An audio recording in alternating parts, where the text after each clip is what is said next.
জাতি এখন একটা ক্রস রোডে। 12 তারিখ আগামী মাসে নির্বাচন হবে। আজকে থেকে হাতে গোনা 30টি দিন আছে। এই মাস 31 দিনের হওয়ার কারণে নির্বাচনের দিনটা মাইনাস। জাতীয় জীবনে এই নির্বাচনের গুরুত্ব সীমাহীন। আগের নির্বাচনগুলো কিছু কিছু ডিসপিউট থাকলেও নির্বাচন তো একটা ফর্মে হয়েছে, কিন্তু তিনটা নির্বাচন 14, 18, 24 এটা নির্বাচনের কোনো মিনিমাম ফরম্যাটে পড়ে না। এর সাক্ষী আমরা সবাই। এখন যাদের বয়স 35 থেকে 36 তারা জীবনে একটা ভোটও দেওয়ার সুযোগ পায়নি, যদিও তাদের 3 বার ভোট দেওয়ার কথা। তাদেরকে ডিপ্রাইভ করা হয়েছে, সারা নেশনকে ডিপ্রাইভ করা হয়েছে। এখন আগামী ইলেকশনটা কেমন হওয়া উচিত? আমি ইলেকশনের কোনো পার্টির পক্ষে কোনো ক্যাম্পেইন করব না, কথা বলবো না, এটি এখন বলা উচিত নয় এই সময়টা। বাট কি ধরনের ইলেকশন আমরা চাই? আমরা এমন একটা নির্বাচন চাই যেখানে প্রত্যেকটি ভোটার নাগরিক ভোট সেন্টারে যাবে উইথ প্লেজার অ্যান্ড কমফর্ট। তার সামনে অন্য কোনো চ্যালেঞ্জ থাকবে না, অন্য কোনো চিন্তা থাকবে না যে আমার ভোটটা আমি দিতে পারবো তো, ভোট দেওয়ার পরে আমার ভোটের রেজাল্ট এবং রিফ্লেকশন আমি পাবো তো, এরপরে রেজাল্ট যখন হবে তখন আমি আমার প্রত্যাশার দেশটি সমাজটি আমি পাবো তো। এই ধরনের প্রশ্ন তার মধ্যে জাগবে না। যদি সেই পরিবেশ আমরা নিশ্চিত করতে পারি তাহলে এই নির্বাচন হবে সুষ্ঠু, নিরপেক্ষ এবং গ্রহণযোগ্য। আমাদের দিক থেকে আমরা ফুললি কমিটেড। আজকেও ইউরোপিয়ান ইউনিয়নের চিফ অবজারভেশন টিমের যিনি চিফ, তিনি আমরা একসাথে বসেছিলাম। ওনাকে যখন বললাম যে আমরা এই নির্বাচনকে একটা আইকনিক নির্বাচন হিসেবে দেখতে চাই, যেটা আমাদের প্রধান উপদেষ্টা বলেছেন, যেটা নির্বাচন কমিশন বলছে, আমরা এটাকে কথায় নয় কাজে দেখতে চাই। এবং এটাকে এইভাবেই যদি আমরা দেখতে চাই তাহলে আমাদের প্রত্যেকটা ভোটিং বুথকে সিকিউর করতে হবে। এর জন্য প্রয়োজন হবে প্রত্যেক বুথে সিসি ক্যামেরা সেট করা। এ দাবি আমরা মূল থেকে করে আসছি, কিন্তু আমরা আমাদের সরকার এবং ইলেকশন কমিশনকে রিলাক্টেন্ট দেখতে পাচ্ছি। Where is the problem? মানি 28 লক্ষ কোটি টাকা বাংলাদেশ থেকে লন্ডার করে বাইরে পাঠানো হয়েছে, আর এর বাইরে আরো যেগুলা লুট করা হয়েছে সেটার হিসাব কিন্তু কেউ জানে না। এ দেশ ওই দিক থেকে গরিব নয়। এই চুরি চামারি বন্ধ করলে এই দেশ সামনের দিকে জাম দিয়ে এগিয়ে যাবে।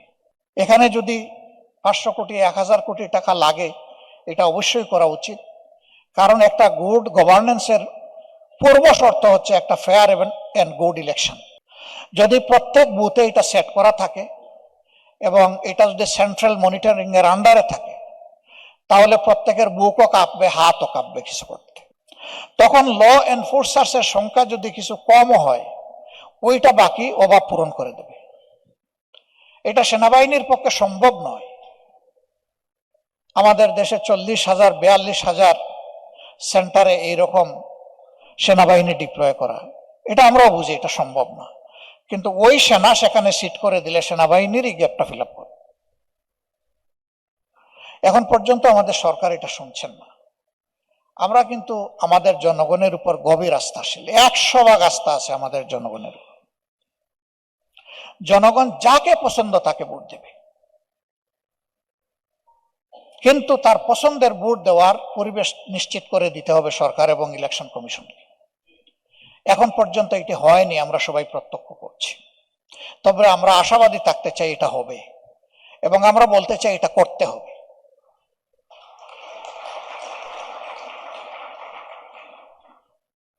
কেউ যদি না পারেন তা সরে যাওয়া উচিত, যে পারবে সে এসে করুক, কিন্তু আপনি দায়িত্ব নেবেন এবং করবেন না, এটি দায়িত্বের অবহেলা নয়, এটা দায়িত্বের ভায়োলেশন।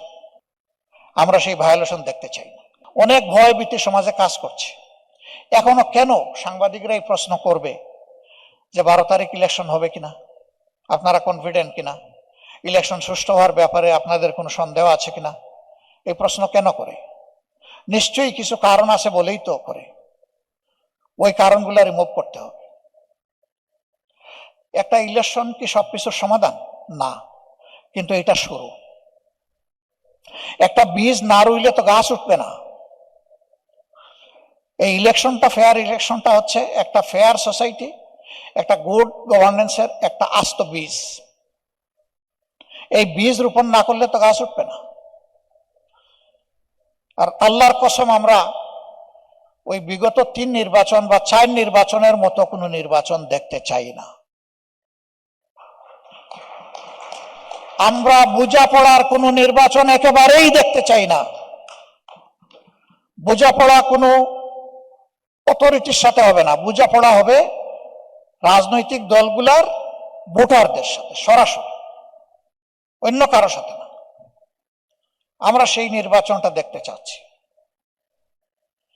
যদি আমরা সবাই মিলে সচেতন দেশবাসী, আমরা যদি সচেতন থাকি, আমাদের বিশ্বাস যদি কেউ কোনো ধরনের মেকানিজম করার চিন্তা মাথায় এসেও থাকে, তারা পালাতে বাধ্য হবে ইনশাআল্লাহ। আমরা ইয়াংদেরকে কথা দিয়েছি, জীবনে 2-4টা হলেও তো ভোট আমরা দিতে পেরেছি, তোমরা পারোনি। এবার তোমরা ভোট দিবা, আর তোমাদের ভোটের আমরা পাহারাদারি করব। আমরা পাহারাদারি করব তোমাদের ভোটের, তোমরা পাহারাদারি করবো আমাদের জাতির। এই দায়িত্ব তোমাদেরকে নিতে হবে।